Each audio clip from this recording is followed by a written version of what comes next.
성도 여러분, 한 주간도 잘 지내셨습니까? 대전 지역은 다행스럽게도 잠잠하지만 아직도 전 세계적으로는 코로나 바이러스로 인해 충격이 계속되고 있습니다. 지금까지 전 세계적으로 확진자 100만 명이 넘어섰고 사망자도 5만 명이 넘어섰습니다. 전염병 유행이 끝나기까지는 아직도 오랜 시간이 걸려야 할 것 같습니다. 교회 절기상 오늘은 종려주일이고 다음 주일은 부활주일입니다.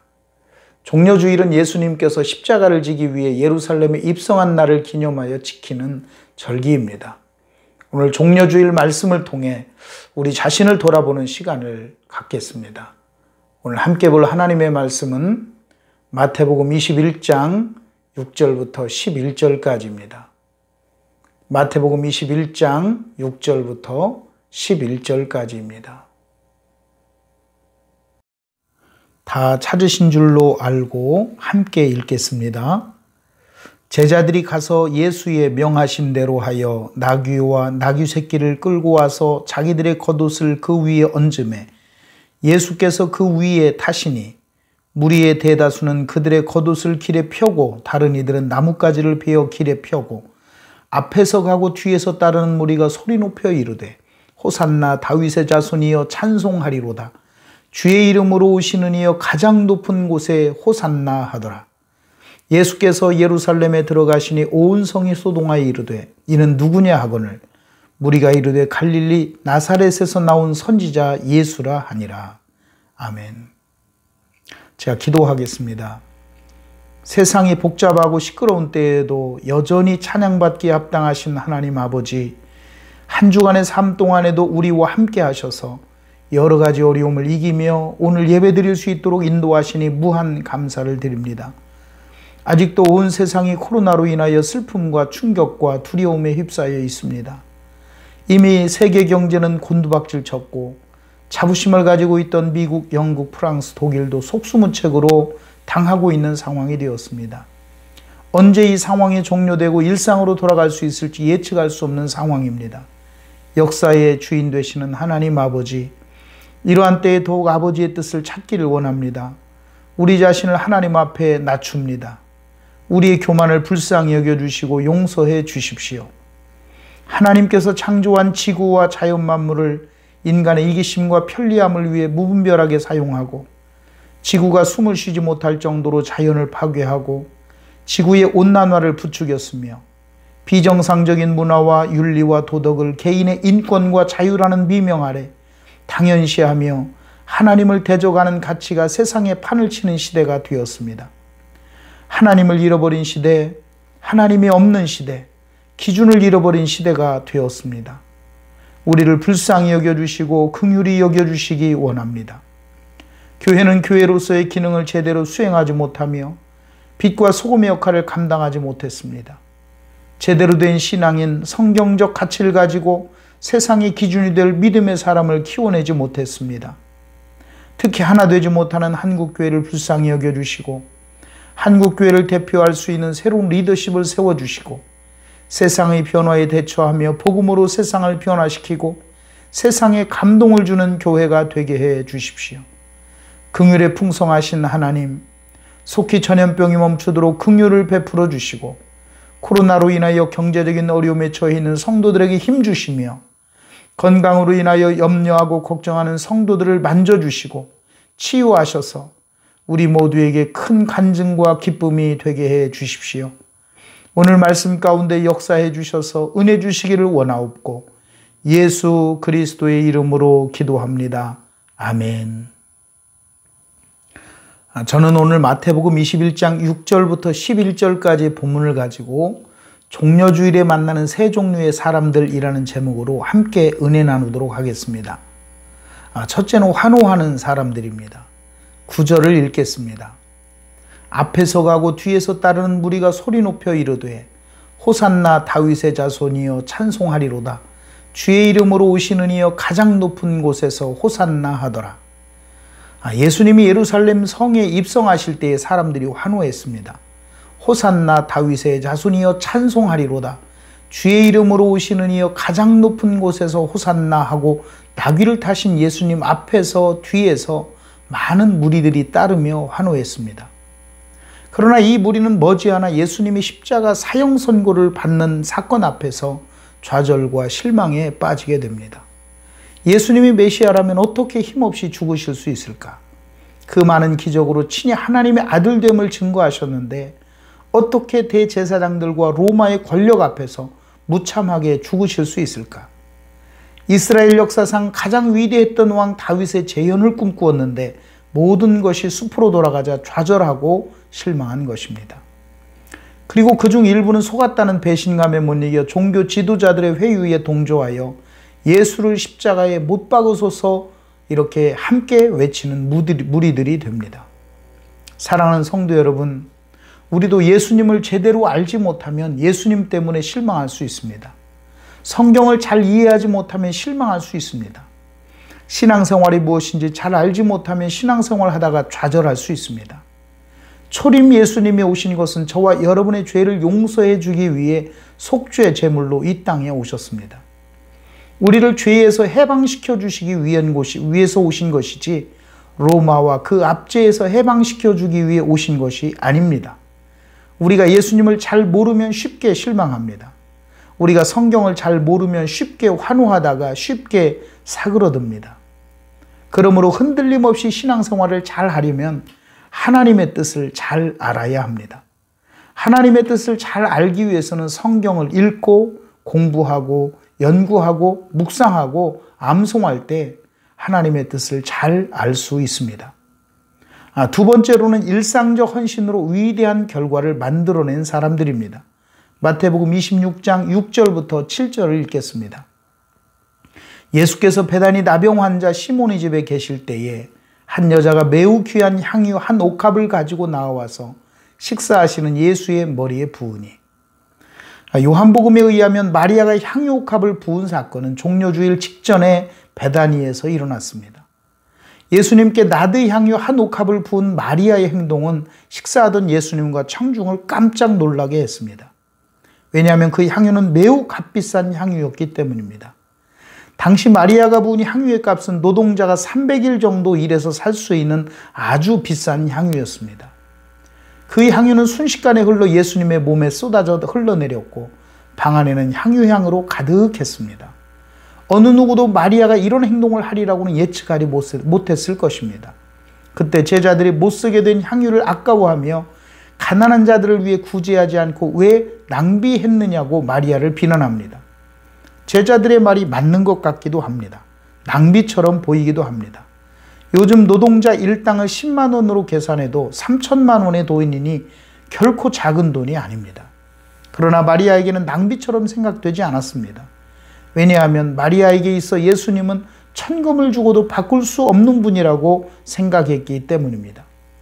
마리아는 예수님을 생각할 때 자기가 애지중지하던 나드 향유 옥합과 비교할 수 없음을 알았습니다.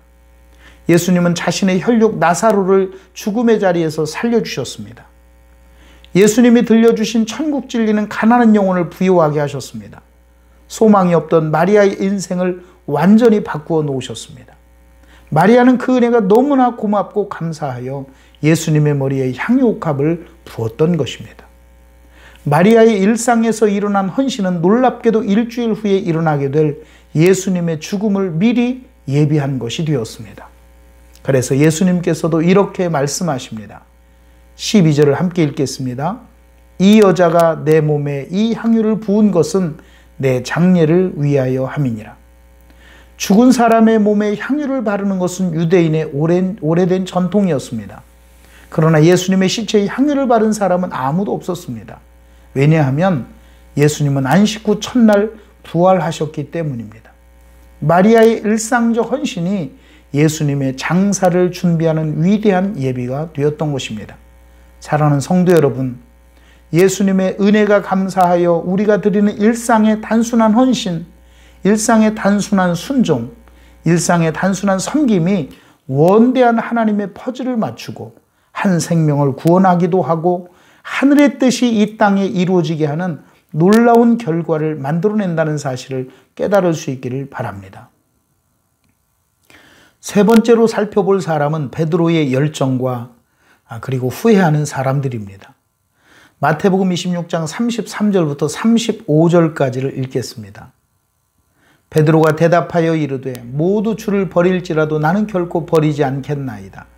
예수께서 이르시되 내가 진실로 내게 이르노니 오늘 밤 닭 울기 전에 네가 3번 나를 부인하리라.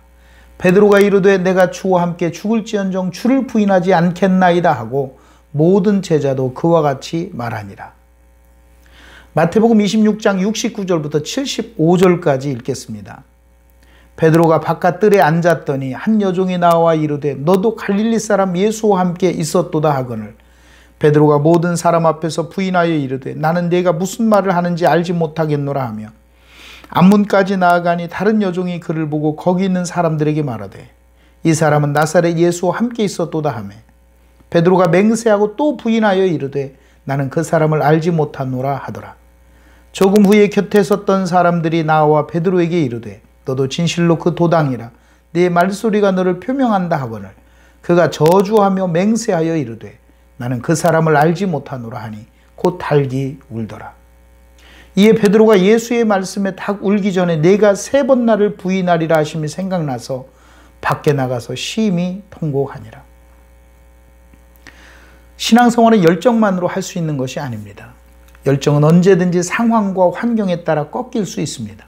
베드로를 보십시오. 모두 주를 버릴지라도 나는 결코 버리지 않겠나이다 결심하고 각오했어도 대제사장 집에 있던 여종들 앞에서 3번씩 부인하고 말았습니다. 이것이 연약한 우리의 모습입니다. 그러면 베드로의 열정이 무기력해진 이유는 무엇일까요? 위기의 때에 기도하지 않았기 때문입니다. 예수님은 십자가 구속의 사랑을 실천하기 위해 기도하셨습니다. 제자들에게도 함께 기도하자고 요청하셨습니다. 그러나 제자들은 기도하지 않았습니다. 잠만 쿨쿨 잤습니다. 마태복음 26장 40절부터 41절을 읽겠습니다. 제자들에게 오사 그 자는 것을 보시고 베드로에게 말씀하시되 너희가 나와 함께 1시간도 이렇게 깨어 있을 수 없더냐. 시험에 들지 않게 깨어 기도하라. 마음에는 원이로되 육신이 약하도다 하시고. 기도하지 않는 열정, 기도하지 않는 결심과 각오는 상황과 환경이 바뀌면 우리의 신앙생활을 무기력하게 합니다. 그러므로 깨달았으면 기도해야 합니다. 주를 향한 열정이 생겼으면 기도해야 합니다. 기도하지 않는 사람은 무기력한 사람입니다. 기도하지 않는 신앙인은 언제든지 그 마음이 바뀔 수 있는 사람입니다. 기도 없는 열정, 각오, 결심은 아무것도 아닙니다. 기도 없는 열정은 결국 실패하게 하고 통곡과 후회라는 결과를 만들고 맙니다.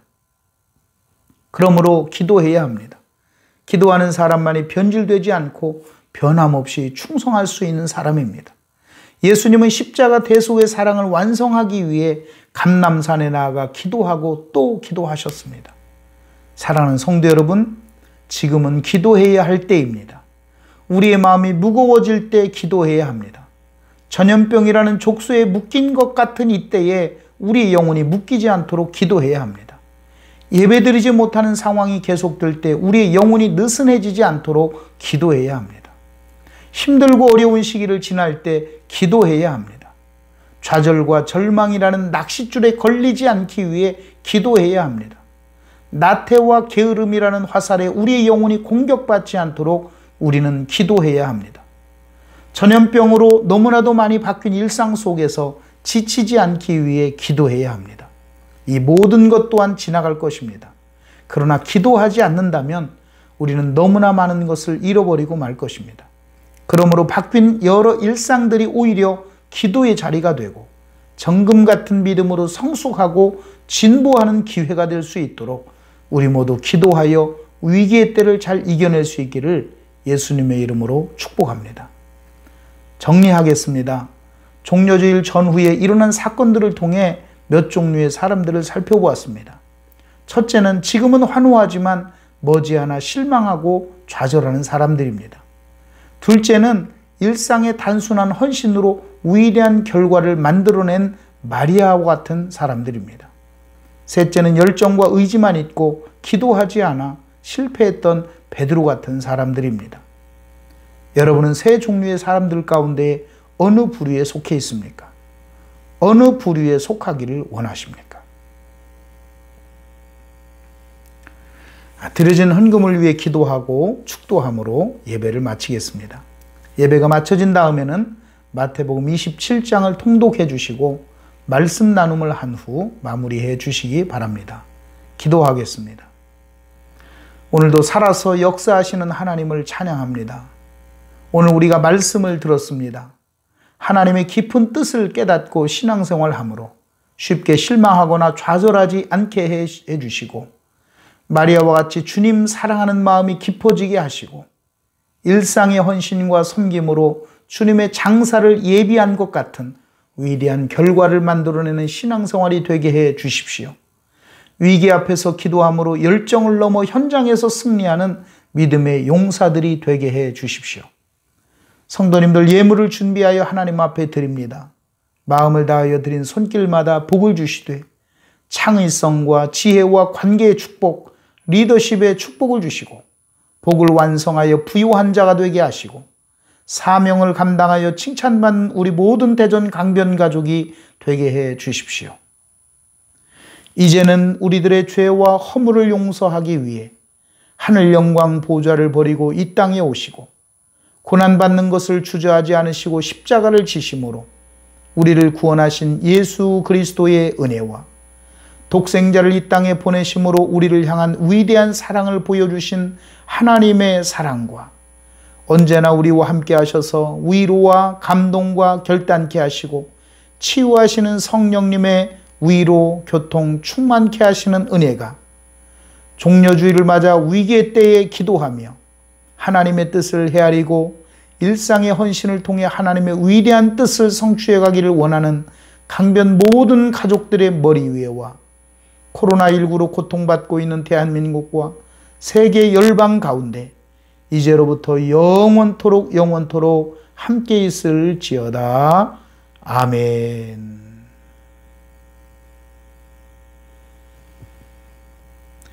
이것으로 모든 예배를 마치도록 하겠습니다. 한 주간도 주 안에서 기도하며 승리하시길 바랍니다. 샬롬.